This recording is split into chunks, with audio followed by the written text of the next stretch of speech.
चलिए देखिए, पिछले क्लास में जहां तक हम लोग पढ़ लिए थे, यही ठीक है,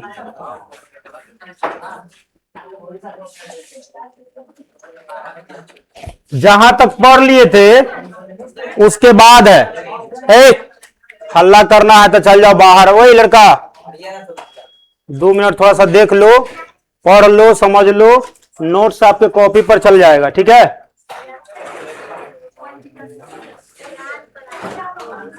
बुक ला तू।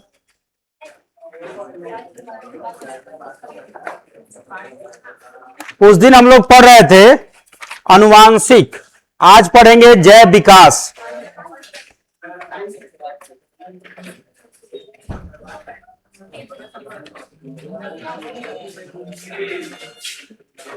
अनुवांशिक जो है,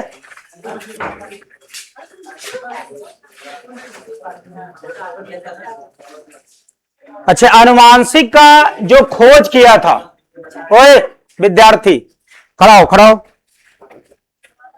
अनुवांशिक का जो खोज किया था वो उसका नाम बताइए, तुम बताओ जी। उसको मनोहर दास को खड़ा करो। भाई, अनुवांशिकी का जो खोज किया था उसका नाम क्या है बताइए। आप बोल रहे हैं, समझा रहे हैं तो सुनिए नहीं रहा भाई।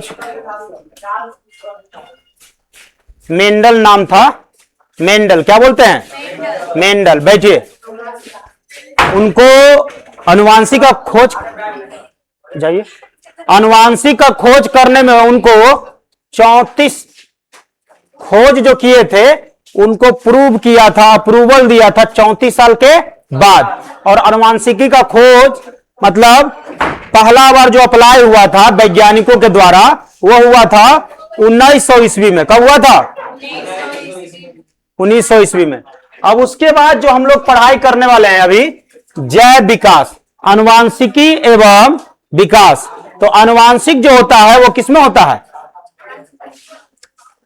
जो लैंगिक जनन करता हो। किसमें, लैंगिक जनन करता है, उसी के बात कर रहे हैं। जो जीन से, किससे, जीन से। और जीन किसमें पाया जाता है, जीन क्रोमोसोम में। किसमें पाया जाता है, क्रोमोसोम में। और आपको पढ़ाए थे क्रोमोसोम की संख्या जो होता है वो कितना होता है मनुष्य में, 46। कितना जोड़ा होता है, 23 जोड़ा। जोड़ा होता है 23 और संख्या होता है 46। लेकिन सब समान होता है, सारा क्रोमोसोम समान होता है। तो समान क्रोमोसोम को क्या कहते हैं, 22 क्रोमोसोम क्या होता है, जो क्या होता, जो क्रोमोसोम की संख्या जो होता है 22 गो समान क्रोमोसोम होता है, एक क्रोमोसोम अलग पाया जाता है। तो जो समान क्रोमोसोम होता है उसको क्या कहते हैं,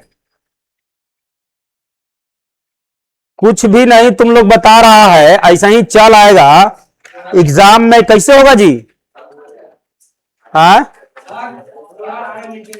आ जाओ।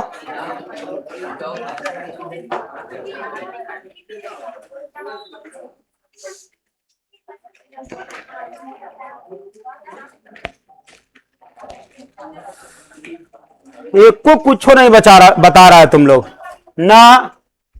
मेंडल के बारे में बताया, उनका जन्म कब हुआ है, कब हुआ था जन्म मेंडल जी का, सुमित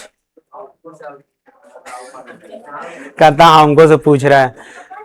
बताइए, क्रोमोसोम की संख्या जो 23 होता है, 23 में से 22 जो होता है एक समान होता है, उसका क्या है, कुछ नहीं पता। बताइए, आपका 10 दिन बाद क्या होता है, क्या नाम है, एक जात जो रहता है एक ही तरह के पाया जाता है 22 क्रोमोसोम जोड़ा में, उसको क्या बोलते हैं, क्या नाम है।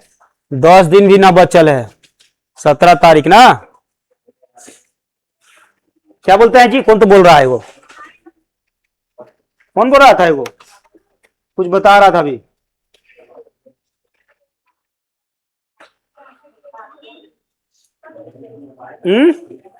बोलो, अच्छा बोलिए नहीं रहा कोई, बहुत बढ़िया। चलो अब आगे देखते हैं, तू लोग बोलिए नहीं रहा तो अब मेरा बोलना ना बोलना बेकार है। चलिए आगे देखिए,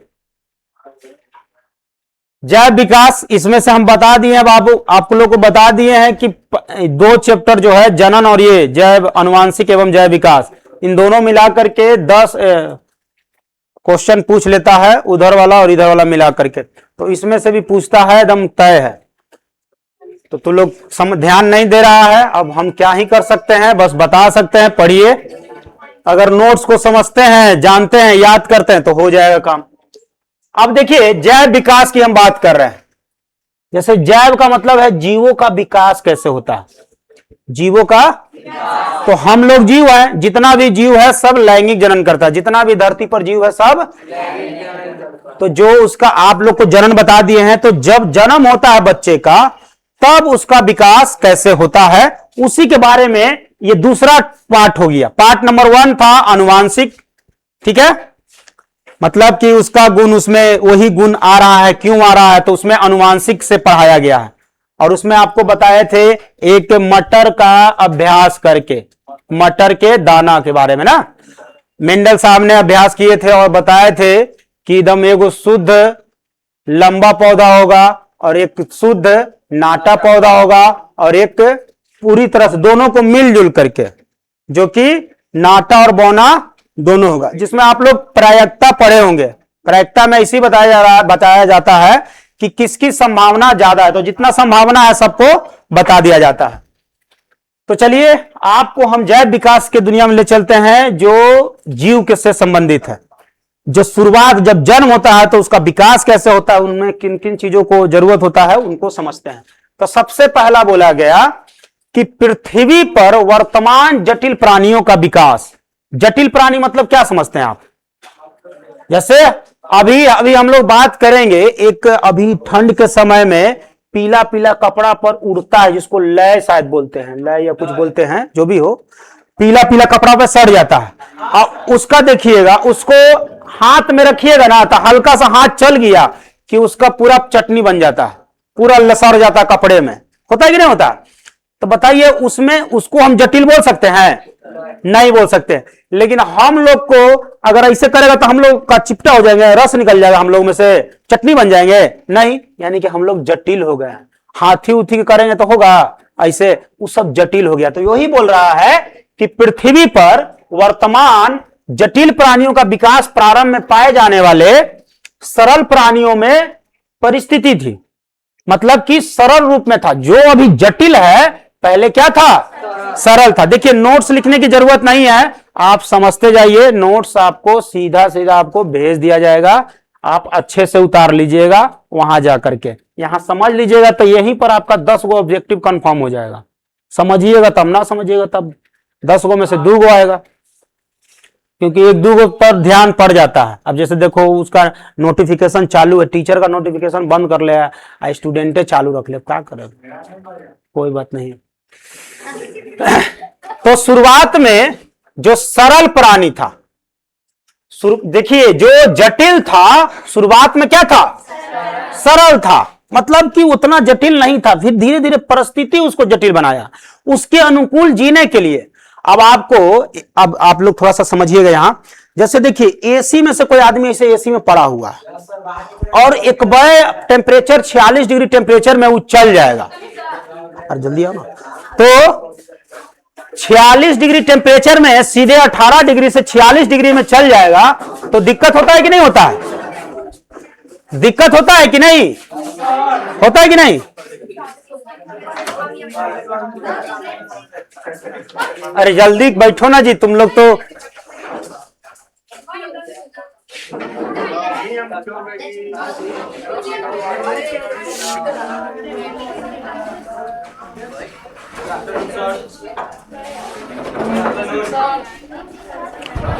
अरे ये सब फालतू कुछ ही बोल रहा है, बैठो ना रे। देखिए ध्यान से सुनते रहिए, नंबर बनते जाएगा, नहीं सुनिएगा नंबर आपका लॉस होगा। अब सरल से जटिल कैसे बनता है? सरल से जटिल कैसे बनता है? तो कहता है वातावरण के अनुसार होने वाले परिवर्तन के कारण कारण हुआ। सजीव जगत में होने वाले इस परिवर्तन को जैव विकास कहते हैं। तो ये पर्यावरण के, वातावरण के कारण हम लोग इस समस्या को झेलते आ रहे हैं। शुरुआत में जब हम बात करें जीवन काल में अपना, तो शुरुआत के समयों में उस समय पंखा एसी कुछ नहीं था, लेकिन आज उस समस्या को देखते हुए आज पंखा, फ्रिज, एसी वगैरह सब हो गया है। तो अगर जो व्यक्ति उस वातावरण को झेल पाएगा वही जटिल हो पाएगा और वही इस जीवन के संघर्ष में जीवित रहेगा, नहीं तो मारा जाएगा। ठीक है, तो इस पूरे क्रिया को हम क्या कहते हैं? जैव विकास। देखिए, विकास को अंग्रेजी में एवोल्यूशन शब्द, यानी कि इसका अर्थ जो होता है, विकास का शाब्दिक अर्थ क्या होता है? लिप्ति। तो ध्यान रखिएगा, विकास का शाब्दिक अर्थ पूछेगा तो क्या बोलिएगा? लिप्ति।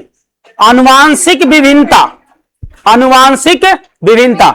जैसे हम लोग के शरीरों में जो जनन होता है, आप देखिएगा कि दादाजी का जो शरीर है और दादाजी के बाद का जो पिताजी का शरीर है, पिताजी के बाद उस पोते का शरीर है, तो आप देखिएगा कि उन शरीरों में काफी ज्यादा परिवर्तन हुआ है। उसी परिवर्तन को बोलते हैं आनुवांशिक भिन्नता के स्रोत। तो क्या बदलाव होता है? जो दादाजी का शरीर पोता के शरीर में बहुत ज्यादा भिन्न कर देता है।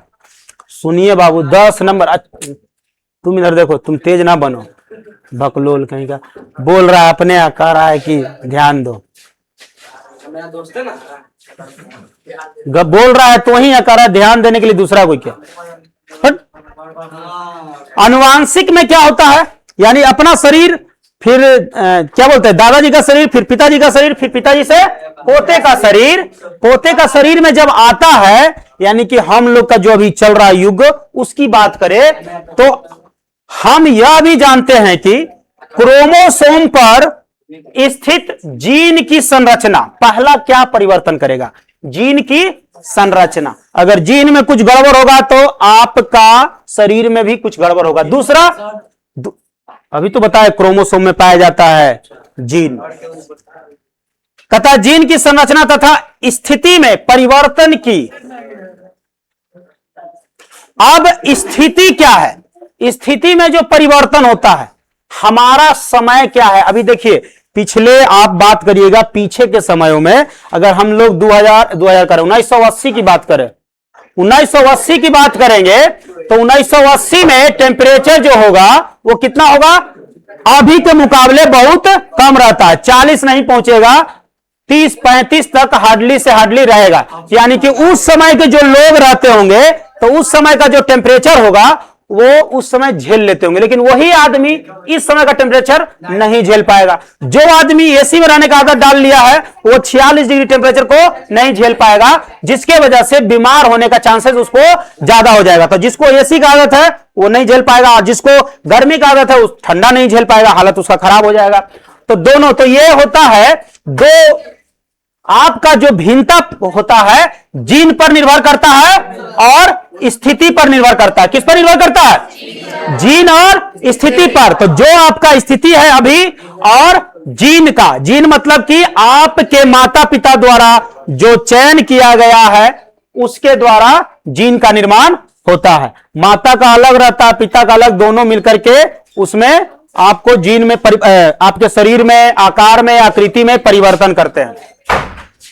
दूसरा, आगे बढ़ते हैं, उत्परिवर्तन। ये जो परिवर्तन आपका हुआ, आपके वातावरण से जो परिवर्तन हुआ, तो किन चीजों से परिवर्तन हुआ? जीन से और स्थिति से।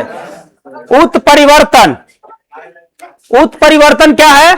जीन के वजह से और जीन के वजह से और दो रूपों से मिलकर ये क्या बना है? उत्परिवर्तन। नया परिवर्तन आया है।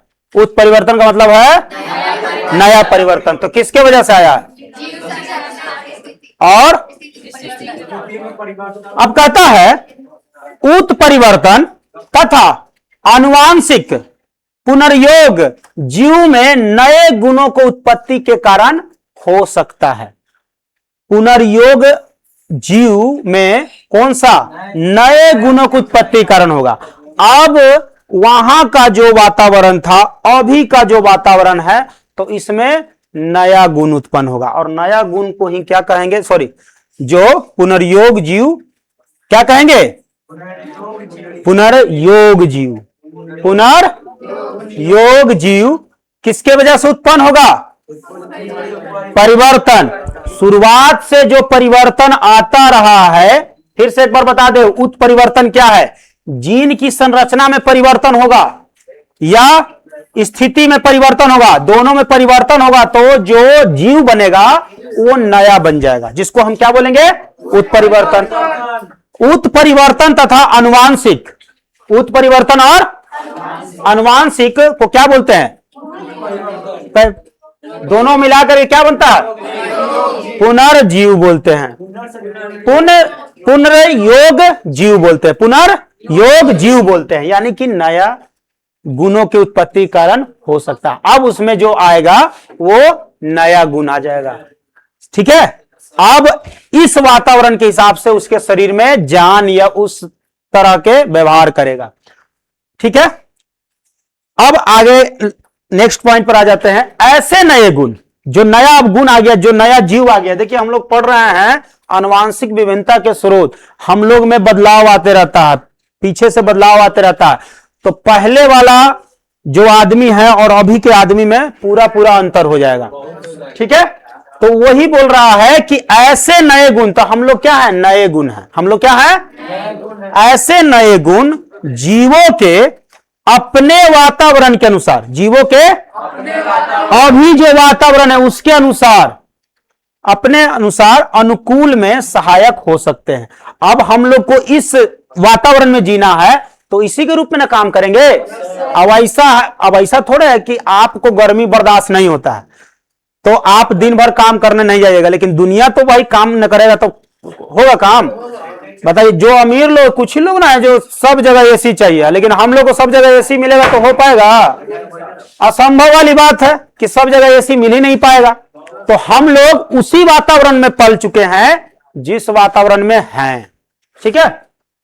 तो नया लोग नए वातावरण में स्थापित हो जाते हैं, ठीक है, अनुकूल में सहायक हो सकते हैं। अब आप सोचिए कि अगर आप इस वातावरण को आप एक्सेप्ट नहीं कर पाइएगा तो आपका मरना तय हो जाएगा, सीधा सीधा मर जाइएगा, कहानी खत्म। क्योंकि भाई जिस टेम्परेचर में आप सोच रहे रहने के लिए, उस टेम्परेचर में यहां है ही नहीं है। जिस आदमी के साथ, अब देखिए, अब मान लेते हैं कि एग्जांपल लेते हैं, अब कोई आदमी बिहार से कहीं काम करने गया और वो सोच रहा है कि आसपास मेरा जो है ना बहुत बढ़िया लोग आदमी रहे, जैसे कि घर में माँ बाप भाई बहन सब देख रेख करता है, वैसा सब देख रेख करे, हमरा से मिलजुल करे, तो ऐसा हो सकता है नहीं। वो कुछ परेशान करेगा, वो कुछ परेशान करेगा, हो सके तो चोरी उरी की भी बदनाम लगे, तो कुछ भी, मतलब तो वहां के वातावरण से किसको रहना है, जो व्यक्ति वहां गया है। उसी प्रकार से अब जो है इस पीढ़ी में जो परिवर्तन हो रहा है, आनुवांशिक की विभिन्नता में जो विभिन्नता हो रहा है, पहले और अभी में विभिन्नता हो रहा है, तो उसके लिए उस वातावरण में आपको रहना पड़ेगा। तो ये अनुकूल में सहायक हो सकते हैं। ऐसे नए जीवों के अपने वातावरण के अनुसार अनुकूलन में सहायक हो सकते हैं, ठीक है। नेक्स्ट देखिए, कभी कभी ऐसे नए गुण जीवों को वातावरण में अनुकूलित होने में सहायक नहीं भी होते हैं। मतलब कि अब वातावरण बोले ना अभी कि नहीं कर सकता। अब बताइए, सब दिल्ली जाता है तो काम करके आता है नहीं, कोई कोई भाग आता है तबाह ना काम करेंगे, काहे कि उसको वातावरण जम नहीं रहा है। एगो आदमी देखे थे कि रुई वाला जो ना होता, रुई कुचाता है, धराता है, एगो गया वहां रुई भरने गया था। अब पता चला कि पहले दिन भरा ना, पहले दिन एक ऐसा बुखार लगा कि बाप रे, वो कहा कि ना भैया हम वहीं काम करेंगे, यहां पर नहीं हो पाएगा। अब कोई बताइए, उस रूम में ऐसा तो नहीं है कि उस रुई भंडार में, कारखाना में कोई काम नहीं कर रहा होगा, आज भी बहुत सारे लोग कर रहे हैं। तो उसके लिए वातावरण ठीक है और इसके लिए वातावरण खराब है, तो वातावरण हम लोग को बनाना पड़ता है, ठीक है। अगर जो नहीं वातावरण में रहेगा तो उसका मरना तय है। तो सहायक नहीं भी होते हैं, एक में सहायक हो सकते हैं और एक में नहीं होते हैं। चलिए अब आगे बढ़ जाते हैं, दूसरा टॉपिक में चल जाते हैं। इसी में था ना जी, हाँ यहाँ आ जाइए।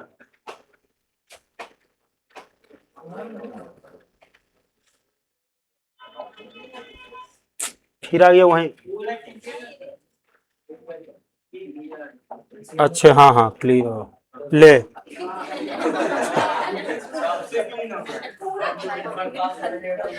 कोई बात नहीं, मिल जाएगा, तुरंत मिल जाएगा। पिक्चर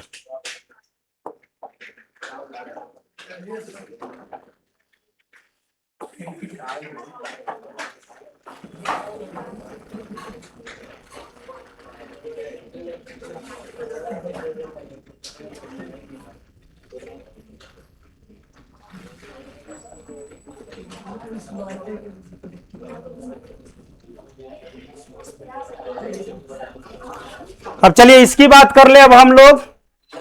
एक सम्मिश्र आबादी में जीन की बारंबारता। ठीक है, एक सम्मिश्र या आबादी में जीन की, चलिए इसको समझते हैं। यही चीजें है ना जी। एक सम्मिश्र या आबादी में जीन की बारंबारता। देखिए इसको एक कहानी से हम लोग समझ सकते हैं। पहले हम इसको समझा देते हैं, उसके बाद फिर कहानी आपको सुनाते हैं, ठीक है। नंबर 1 है किसी भी प्रजाति, आइए आइए, किसी भी प्रजाति, कोई भी प्रजाति का बात कर रहे हैं।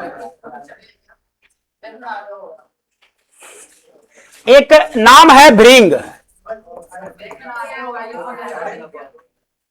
एक जंतु का नाम है भृंग। क्या नाम है? भृंग है। उसी हम लोग जंतु के बारे में तुम लोग इतना, अरे भाई यहां बैठो वहां बैठो, सीखने के लिए मेन है।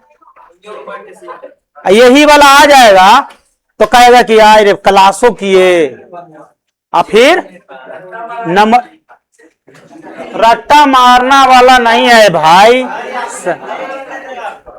जीने जी तो रहे कि ओकरा बोले ना बोले हम तो जी ही रहे हैं। चलिए देखो, इसके बाद एक थोड़ा सा कहानी हो जाएगा ताकि आप लोग समझ सके। कहता है एक हम जंतु का नाम लिया, एक कीड़ा मकोड़ा है छोटा सा, जिसको हम बोले भृंग। क्या बोले? भृंग बोले हैं। अब कहता है कि किसी भी प्रजाति विशेष के एक सम्मिश्र या फिर क्या बोलेंगे आबादी।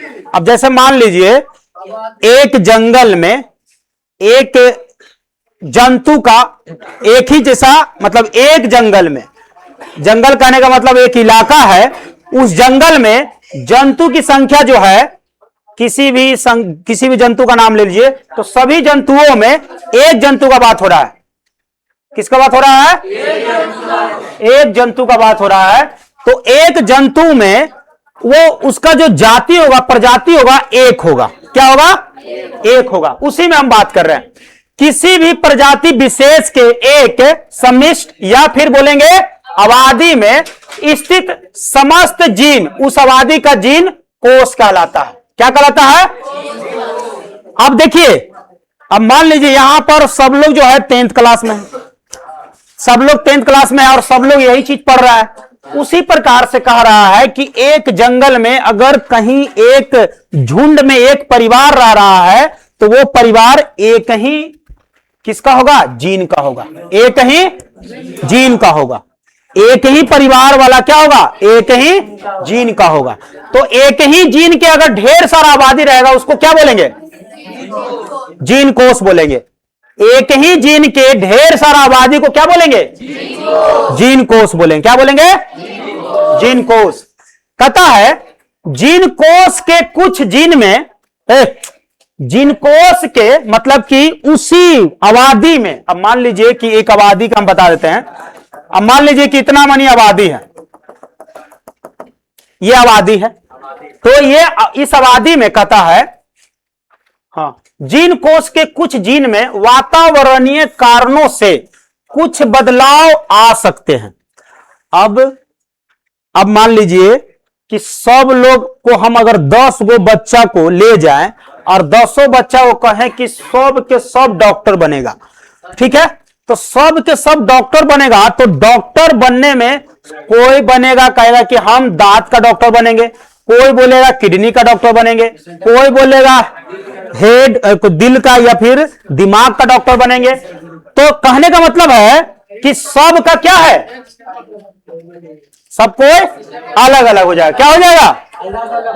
तो कुछ बदलाव आ सकते हैं, कुछ क्या होगा, कुछ बदलाव आएगा। अब ऐसा है कि हम डॉक्टर बना रहे थे तो बन गया जाके वकील, ऐसा होगा नहीं, कुछ बदलाव होगा, मतलब कि डॉक्टर ही रहेगा लेकिन उसमें कुछ उस चीज का डॉक्टर बनेगा, कोर्स उस चीज का। तो कह रहा है जिन कोष के कुछ जीनों में वातावरणीय कारणों से कुछ बदलाव आ सकते हैं, जीन में होने वाले ऐसे चयनित बदलाव पीढ़ी दर पीढ़ी वंशागत होते रहते हैं और ये सब बदलाव हमेशा होते रहता है। अब एक थोड़ा सा आपको हम आकृति दिखाएं, तो कैसे दिखाएं जी आकृति? इसी में से लाते हैं, इसी में से लाते हैं, अगर मिल जाए तो ठीक है, इसमें नहीं है, इसमें नहीं है।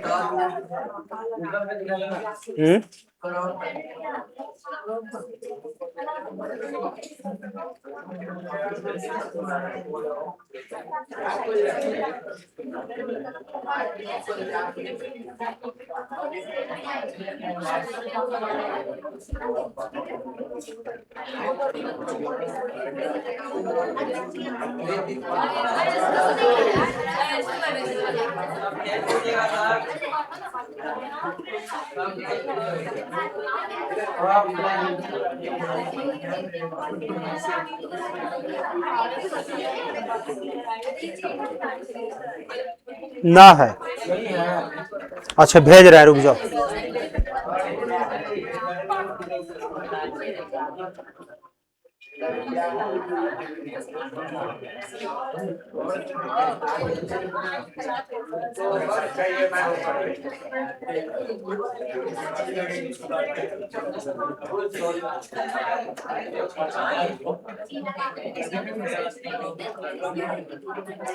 इसी को बोलते हैं ब्रिंग, ठीक है, ये आपका बुक का है। हाँ जानते हैं कि सब लोग देखे हैं। अब सुनिए, आपका बुक कहता है,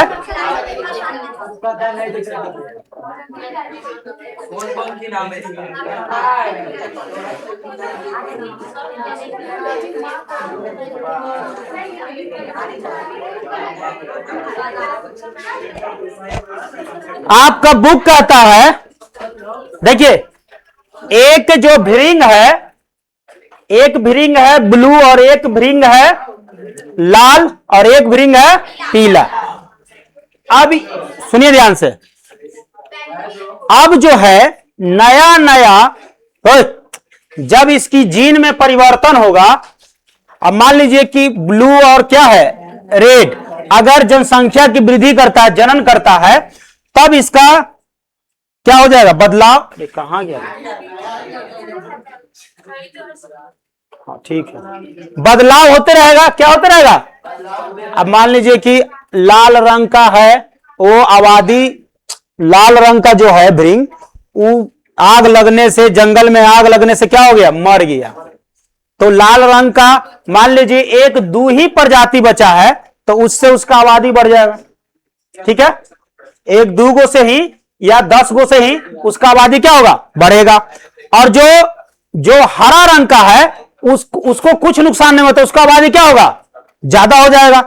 अरे जो हरा रंग का उसका आबादी क्या होगा, ज्यादा हो जाएगा। समझ रहे हैं हम क्या बोल रहे हैं कि अगर वातावरण प्राकृतिक रूप से या फिर ऐसा ही जो मरता है, अब आगे लग गया तो वो तो आपका कृत्रिम रूप से हुआ, अब मरने का कारण है। अब यहां पर ये जो भृंग मर जा रहे हैं, ये जो भृंग मर रहे हैं, आर्या सर बनने पर मजबूर काहे कर रही हो रे, ना पढ़ेला तोरा? हाँ तो पढ़े लगी आई हो तो घर ये पानी पीते रहो, पगलैटी करते रहो तुम।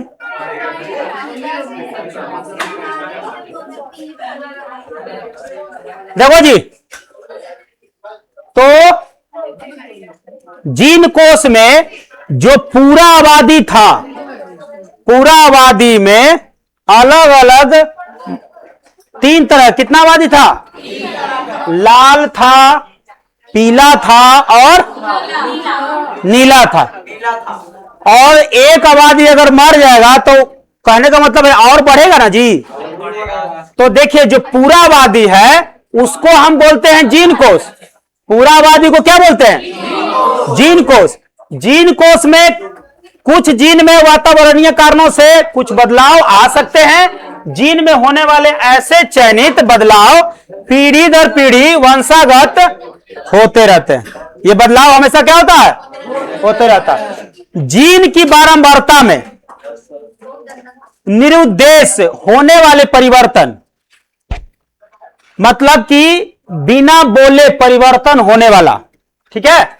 निरुद्देश मतलब कि ना होता है कि आप बोल करके हम बदल रहे हैं या कहीं जा रहे हैं, तो वो है। तो ये निरुद्देश है, बिना बोले। तो जीन की बारंबारता में, जीन की संख्या में निरुद्देश होने वाले परिवर्तन आनुवांशिक विचलन कहलाता है। क्या कहलाता है?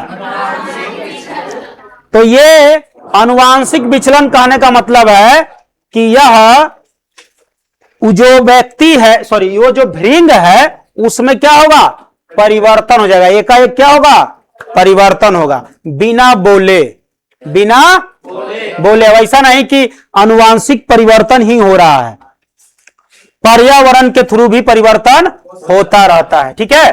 तो वैसे बदलाव को क्या बोलते हैं?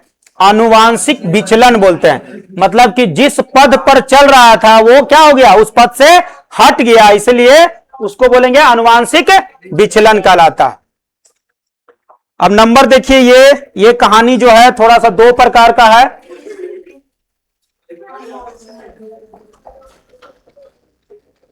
फिर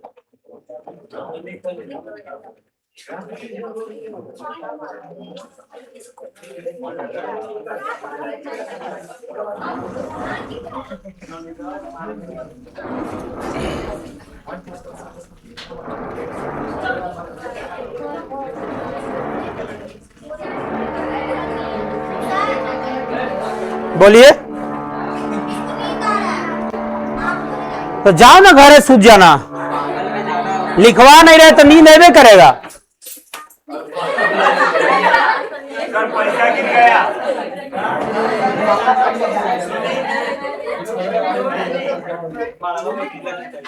आनुवांशिक, चलिए एक देखिए इसी पर। आनुवांशिक विचलन अभी हम लोग समझे। आनुवांशिक विचलन में आपको समझ में आया कि जो जीन से हम लोग का बदलाव हो रहा था उससे बदलाव नहीं हुआ, कुछ वातावरणों से बदलाव हुआ है और हम लोग उस पद से बिछड़ गए थे, इसलिए हम लोग का आनुवांशिक विचलन हुआ। मतलब उस जंतु में, उस जीव में। अब कहता है एक वैज्ञानिक, उसी में से कहता है कि ऐसा, अरे मार के भगा देंगे यहां से, बता रहे पहले पी ले रहे थे, डिस्टर्बे करते रहता। फ्रांसीसी वैज्ञानिक जेबी लामार्क, अब नाम याद रखिएगा, एक वैज्ञानिक है जिनका नाम है जेबी लामार्क। क्या नाम है? उनका जन्म है 1744 से 1829 के। कहता है फ्रांसीसी वैज्ञानिक जेबी लामार्क के उपार्जित लक्षणों या फिर बोलते हैं लामार्कवाद, ठीक है, लामार्कवाद।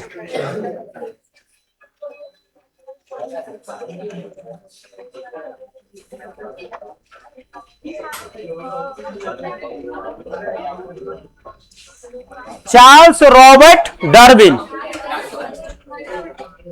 कहाँ है जी?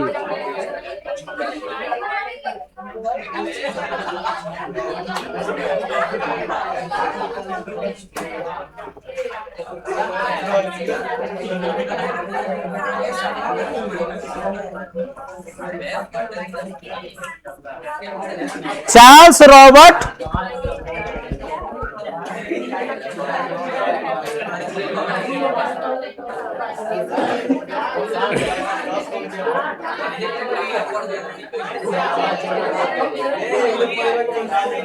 अरे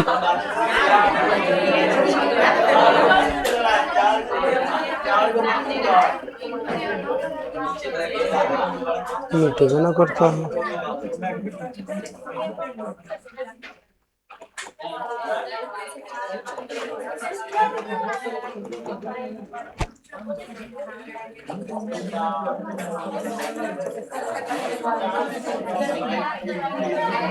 देखो बच्चा,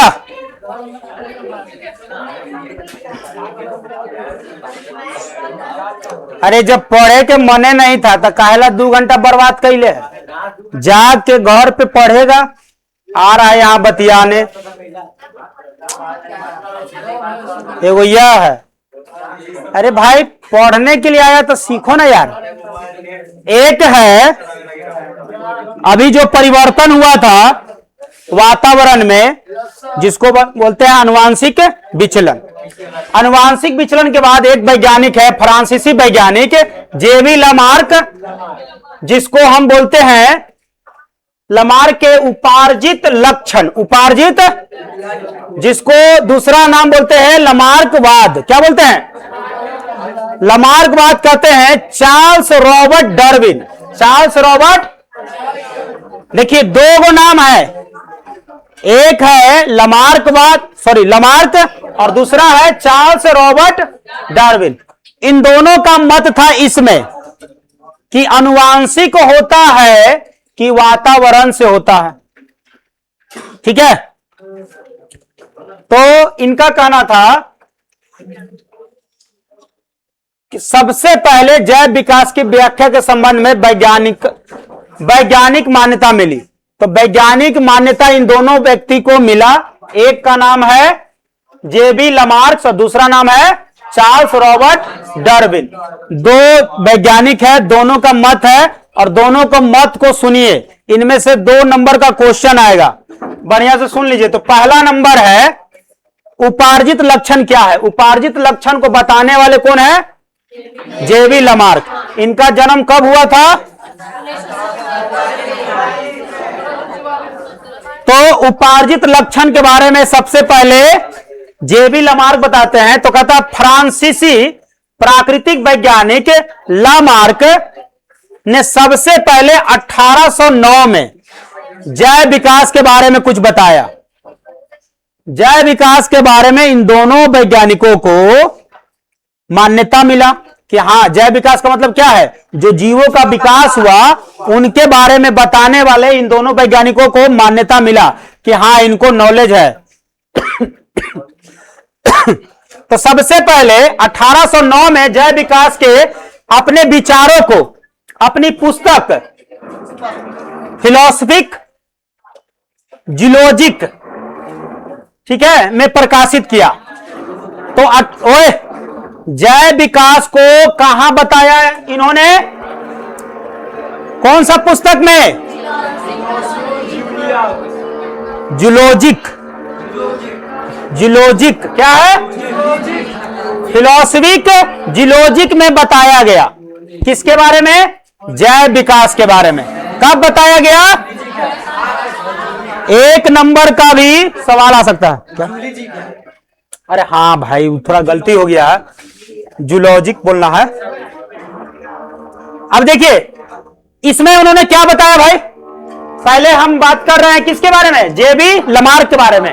उन्होंने क्या बताया जैव विकास के बारे में? कहता है लामार्कवाद या फिर उपार्जित लक्षण। लामार्कवाद या कहता है वंशागति सिद्धांत कहते हैं। सबसे पहले वंशागति मतलब कि वंश का जो गति बढ़ता है उसके बारे में इन्होंने बताया, सिद्धांत को बताया। लामार्क के अनुसार, लामार्क क्या कहते हैं? जो जैविक विकास होता है उसमें कहते हैं कि लमार्क के अनुसार जीवों की संरचना, काय की, उनके व्यवहार पर वातावरण के परिवर्तन का सीधा प्रभाव पड़ता है। ये कौन कह रहे हैं? जेबी लमार्क कहते हैं कि वातावरण पर फर्क पड़ता है, यानी कि वातावरण से अगला संतान उसी वातावरण के अनुसार जन्म लेगा। दूसरा बोला व्यवहार। दूसरा क्या बोला? व्यवहार, कि आपका व्यवहार कैसा है, जिस प्रकार से आपका व्यवहार है उसी प्रकार से आपका बच्चा भी जन्म लेगा। ठीक है। लमार्क के अनुसार जीवों की संरचना, जीवों की कायकी, ठीक है, उनके व्यवहार पर वातावरण के परिवर्तन का सीधा प्रभाव पड़ता है। इनमें अगर ये सब परिवर्तन होगा तो उनका संतान भी इसी परिवर्तन के साथ जन्म लेगा। ये किसने कहा? चलिए नेक्स्ट देखिए। अब कहता है वातावरण के सीधे प्रभाव से, वातावरण के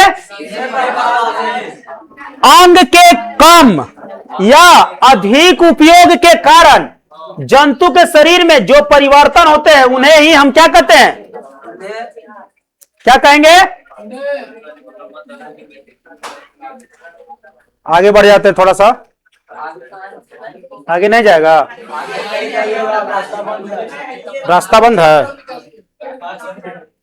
अरे होगा रे।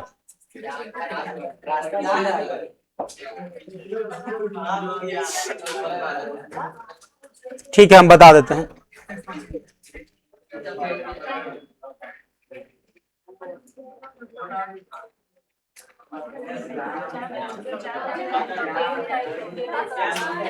उपार्जित लक्षण कहते हैं। क्या कहते हैं? उपार्जित लक्षण। क्या कहते हैं जी?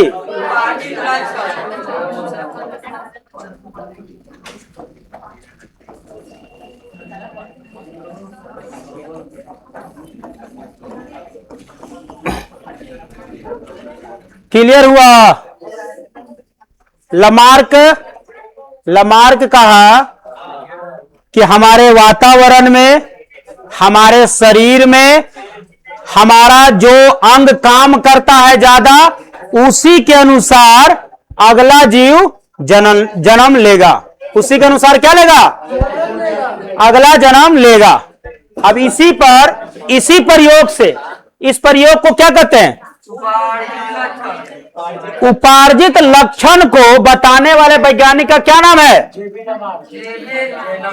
जेबी लमार्क। तो जो अंग ज्यादा काम करता है, जिस अंग से ज्यादा काम कर रहा है, उसी काम के साथ, उसी अंग के साथ, उसी के चलते वह जन्म लेगा। ठीक है। ये 2 गो था, क्या था जी? अच्छा इतना ही था ना, फिर भेजे पड़ेगा, बड़ी लफड़ा है।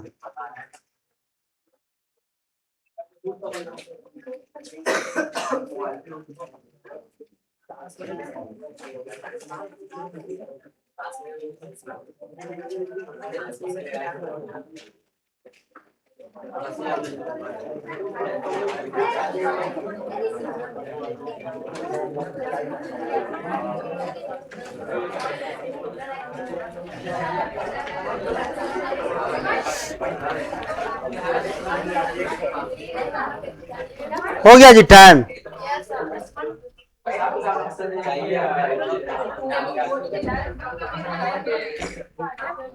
घर जाना है।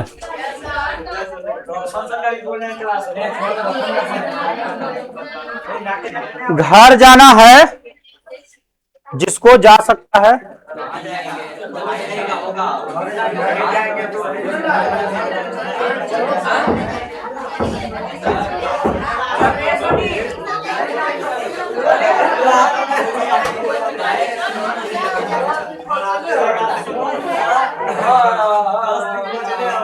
है? अरे क्या करे? हाँ, जिसको घर जाना जाओ, जाओ जाओ, जिसको घर जाना।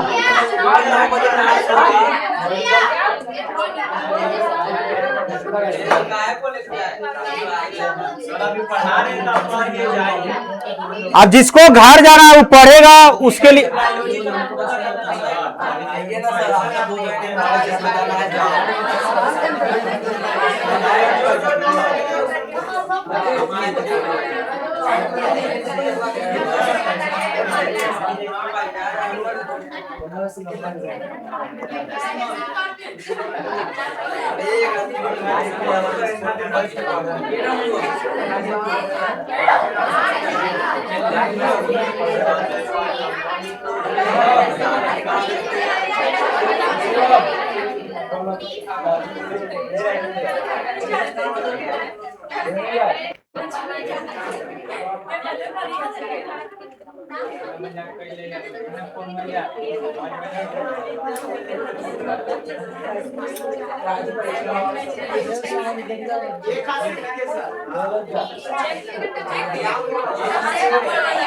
देखो जी, अब उनका जो कहना था कि वातावरण के साथ या जो अंग ज्यादा प्रैक्टिस करता है, काम करता है, जैसे कोई पैर से कोई काम ज्यादा कर रहा है, कोई हाथ से काम करता है, कोई दिमाग से काम करता है, तो जो जिस अंग से जो काम कर रहा है उसके साथ वो जन्म लेता है।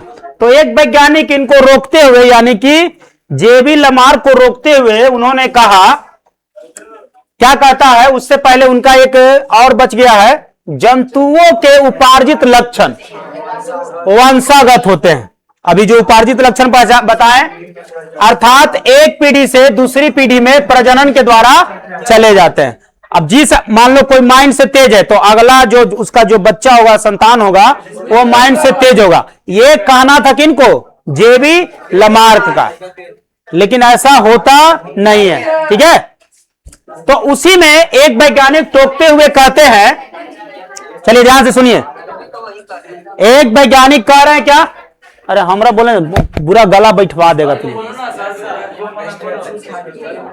कहता है लमार्क का बाद में कई वैज्ञानिकों ने जोरदार खंडन किया। मतलब लमार्क जो बताए थे कि जिस अंग में ज्यादा उपयोग होता है, ज्यादा कार्य करता है, उसी अंग से और वातावरण में जो परिवर्तन होता है उसके साथ बच्चे का जन्म होता है। जिस व्यक्ति के द्वारा, यानी माता पिता के जो कार्यकाल रहता है उसमें जो परिवर्तन आता है, उसी के साथ साथ उसका जो बच्चा जन्म लेता है, उसको खंडित किया वैज्ञानिकों ने। क्या खंडित किया भाई? यानी कि जेबी लमार्क का पूरी तरह से खंडन किया कि आप जो बोल रहे हैं वो बिल्कुल गलत है। तो उन्होंने साबित किया, ऐसे वैज्ञानिकों नहीं बोलते हैं, साबित किया। क्या किया? उन वैज्ञानिकों के अनुसार उपार्जित लक्षण वंशागत नहीं होते हैं। उन्होंने साफ साफ बोल दिया, सब वैज्ञानिकों ने साफ साफ बोल दिया कि वंशागति लक्षण नहीं होते हैं। नया प्रजाति में वंशागति लक्षण नहीं होते हैं, वंशागति लक्षण नहीं होते हैं। किसको खंडन किया था? किसको खंडन किया? किसको खंडन किया जी?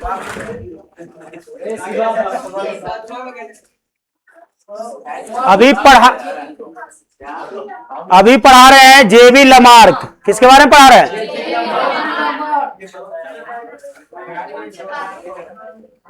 सुमित, जेबी लमार्क कौन है?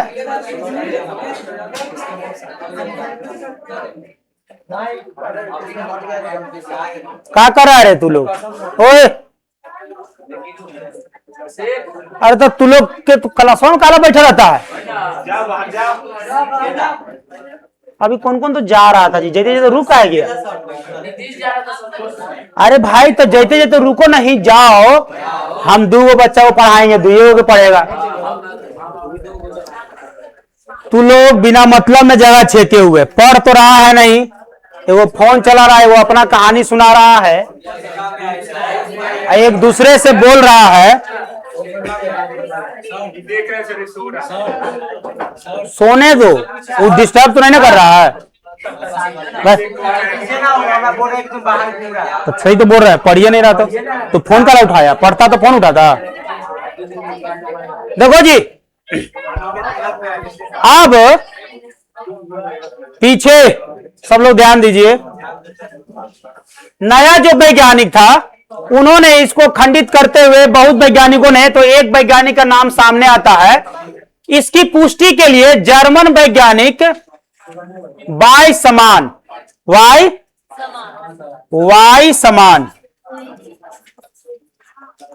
वाइसमान एक वैज्ञानिक है।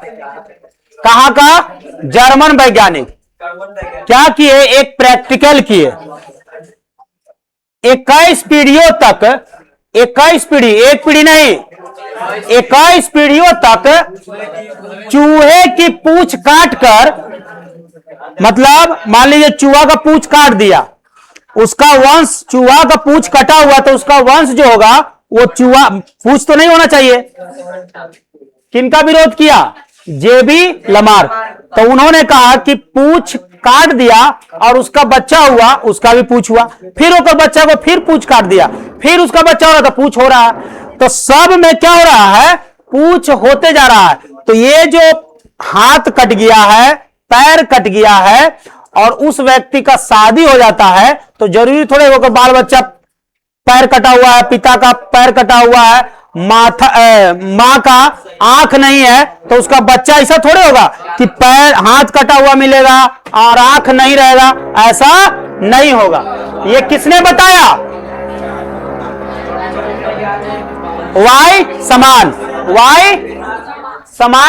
वाई समान ने या चूहे को दर्शाते हुए बताया था।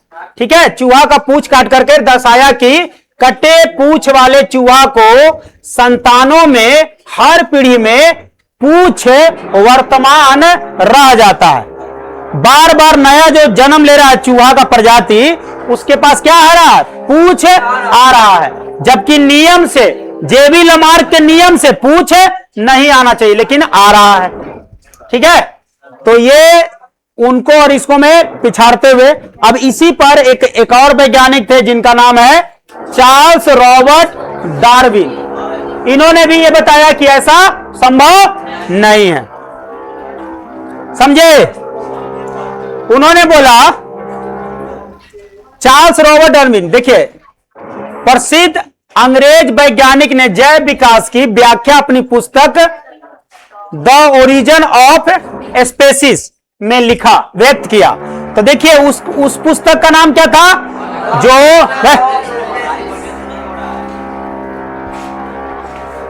चार्ल्स रॉबर्ट डार्विन का पुस्तक का नाम है द ओरिजिन ऑफ स्पेसीज। क्या नाम है? और जबकि जेबी लमार्क का पुस्तक का क्या नाम था? क्या नाम था जी?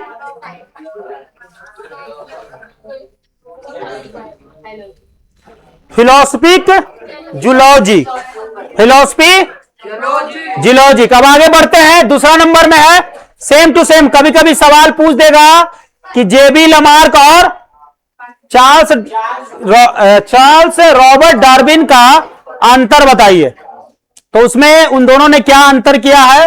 एक है जीव को क्या करे, वातावरण या पूंछ कट जाएगा तो भी उसका जन्म जो होगा पूंछ कटे के साथ जन्म लेगा, लेकिन इनका कहना है कि वैसा नहीं होगा, पूंछ कट गया फिर भी उसका जन्म पूंछ के साथ होगा। तो एक साथ है और एक साथ नहीं है। जैव विकास का उनका सिद्धांत प्राकृतिक चुनाव द्वारा प्राणियों का विकास था। किसके द्वारा? प्राकृतिक चुनाव द्वारा प्राणियों का विकास, या फिर डार्विनवाद कहलाता है। उसमें क्या था? लमार्कवाद। क्या नाम था? तो दो वो तो यहां पर ऐसी हो गया। इनका बुक का नाम है द ओरिजिन ऑफ स्पीसीज और उनका बुक का नाम है जियोलॉजी। क्या नाम था? क्या? Philosophic geology. ठीक है, और इनका नाम है द ओरिजिन ऑफ स्पीसीज। तो इसके बाद अगर हम बात करें तो इनको चार्ल्स डार्विन को किसके अंतर्गत पढ़ते हैं? तो डार्विनवाद। और उनको पढ़ते हैं लमार्कवाद। क्या पढ़ते हैं? चलिए, उनका यह सिद्धांत उनके प्रसिद्ध समुद्री यात्रा के दौरान किए गए रोचक अवलोकनों पर आधारित है। जब ये समुद्र में चल रहे थे तो उसी समय इन्होंने उस समय जो घटना हुआ था उसी से ग्रहण कर बताया है, इसलिए रोचक अवलोकनों पर आधारित है। तो समुद्र के दौरान जो भी ग्रहण किए थे उसी के बारे में इन्होंने बताया। यह समुद्री यात्रा 1831 से 1836 तक दक्षिण अमेरिका जाने वाली ब्रिटिश जहाज HMS बीगल से किया था। तो उसी पर, इस जहाज पर ही इन्होंने अवलोकन किया था। डार्विन के मतानुसार, अब ये क्या बोलते हैं, जीवों में प्रजनन के द्वारा अधिक से अधिक संतान उत्पन्न करने की क्षमता होती है। तो ये तो आप लोग को पता है, जीवों में क्या होता है, अधिक से अधिक प्रजनन करने की क्षमता होती है। प्राकृतिक योग्यतम तथा अनुकूल विभिन्नता वाले, प्राकृतिक योग्यतम जो प्राकृतिक में रह सकता है, प्रकृति में रह सकता है, जैसे अभी प्राकृतिक है, आप अपने से कुछ किए हैं जी, ये हम लोग का जनसंख्या बढ़ा है, पेड़ पौधा कटा है, जिससे वजह से वातावरण अलग हो गया, प्रदूषण हो गया है। तो कहता है कि प्राकृतिक योग्यतम तथा अनुकूल विभिन्नता वाले जीवों को चुन लेती है। किसको चुनेगा, जो, देखिए इनका कहना था कि वैसे व्यक्ति को चुनाव करेंगे, वैसे व्यक्ति को वातावरण चुनाव करता है जो उस वातावरण में रह सकता है।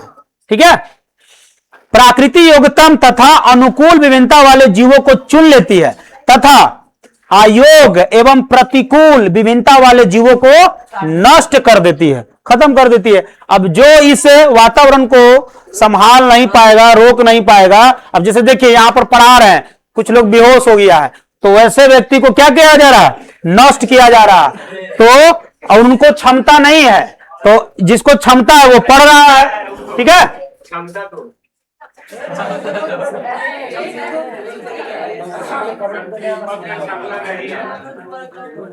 अंतिम है एक इसी का,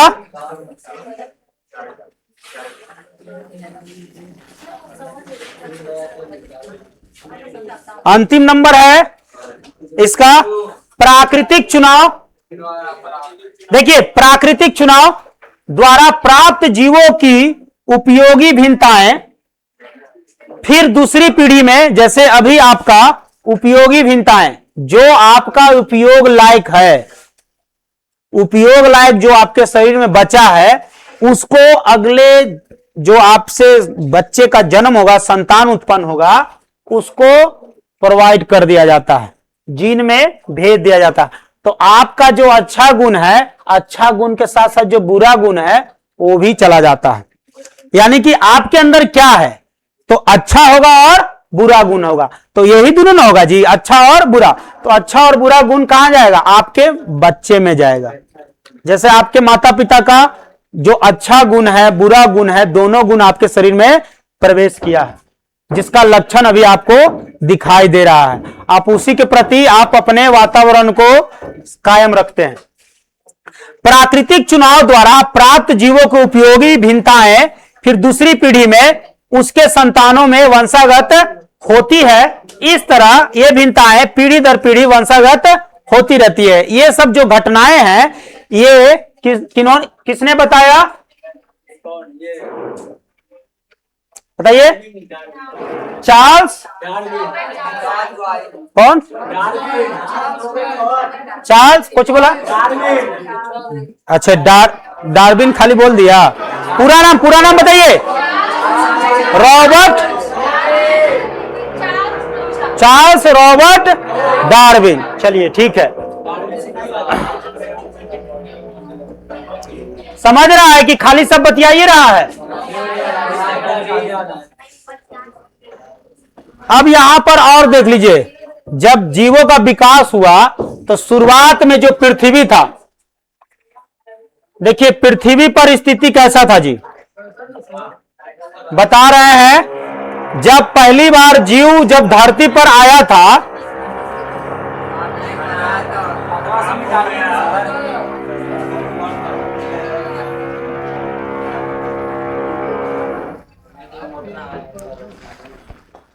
देखिए, पृथ्वी पर जीवों की उत्पत्ति शुरुआत में, इसमें 2-4 लाइन में हम लिखवाए हैं, देख लीजिए। पहला है, जीवन की उत्पत्ति की यह परिकल्पना कई वैज्ञानिकों जैसे Oparin, Haldane, Stanley, Miller, Harold, Urey और कौन है, सिडने फॉक्स की सामान्य अवधारणा पर आधारित है। बहुत सारे वैज्ञानिकों ने मिलकर के यह बताया है कि पृथ्वी पर जीवों की उत्पत्ति कैसे हुआ है। उनका मत है कि पृथ्वी पर जीव की उत्पत्ति लगभग 3.5 अरब वर्ष पहले समुद्र में हुई क्रमिक रासायनिक क्रियाओं के द्वारा संभव हुआ।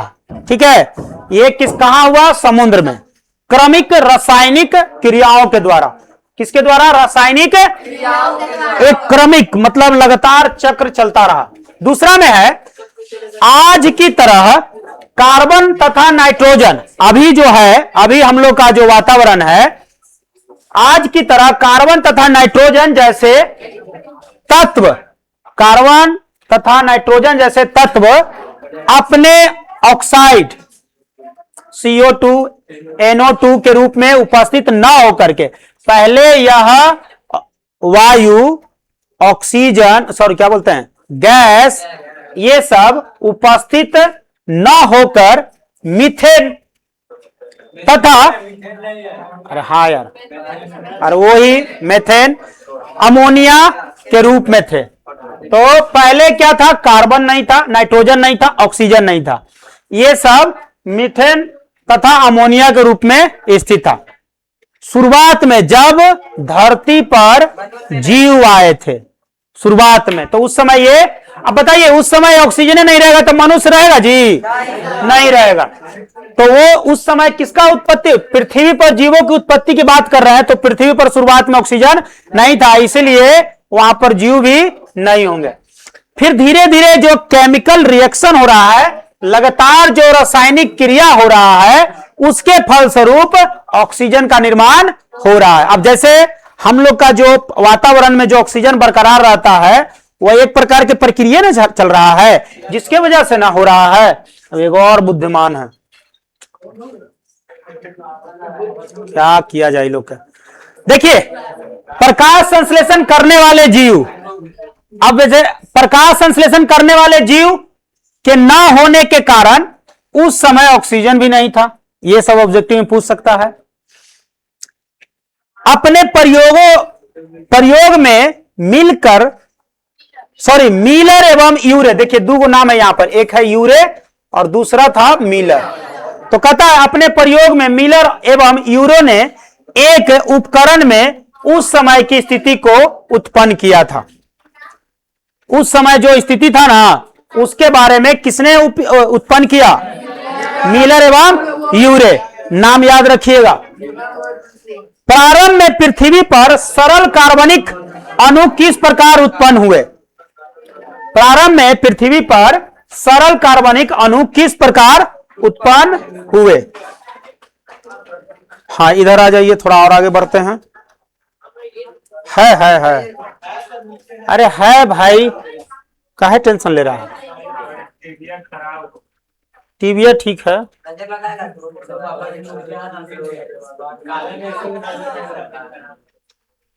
लास्ट यहां है,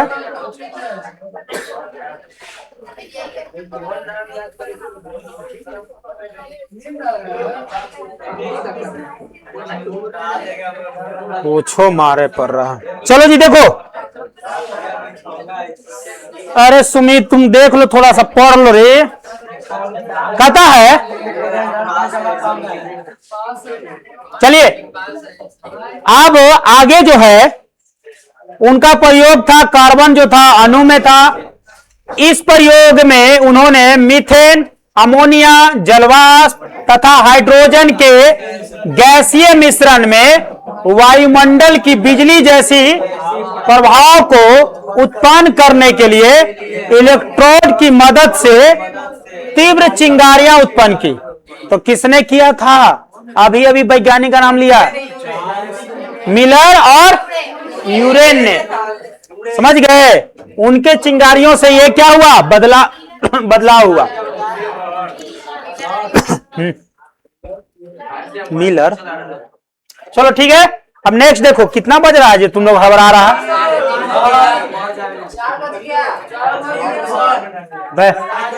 3:30 हुआ रे। चल देखो,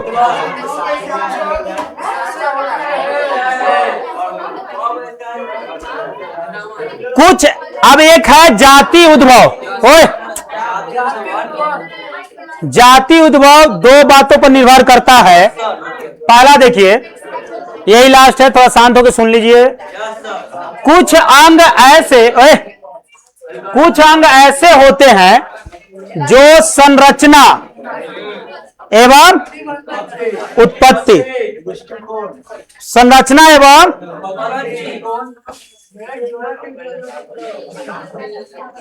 संरचना हो गया, उत्पत्ति के दृष्टिकोण से पत्तों एक समान होते हैं। दृष्टिकोण मतलब देखने की नजरिया। घरे जाके जब इसको पढ़ोगी तो ई वाला जो है दिमाग से ऊपर चल जाएगा। काहे कि आपको यहां पर समझ ही नहीं पा रहे हैं, सुन लेते तो थोड़ा घरे जाके पढ़ते, और नहीं पढ़िएगा तो कोई बात ही नहीं है। पास तो होना तय है, ऐसा नहीं है कि फेल हो जाइएगा, पास होना तय है।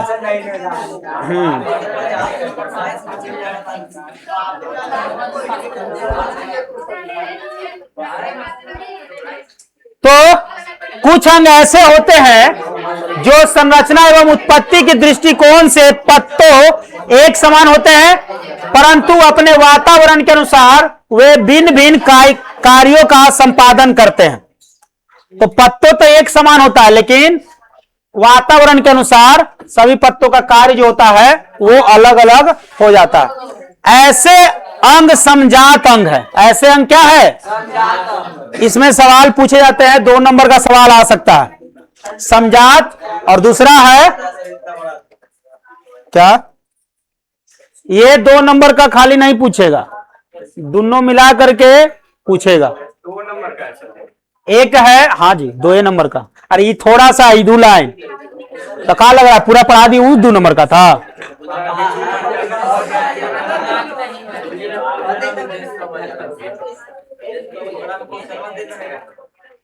जाति उद्भव में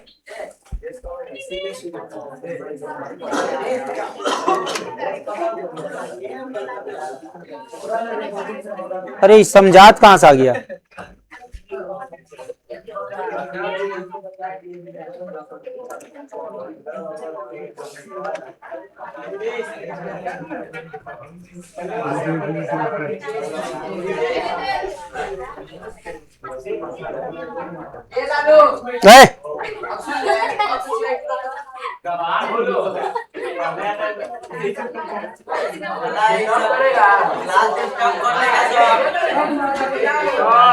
हाँ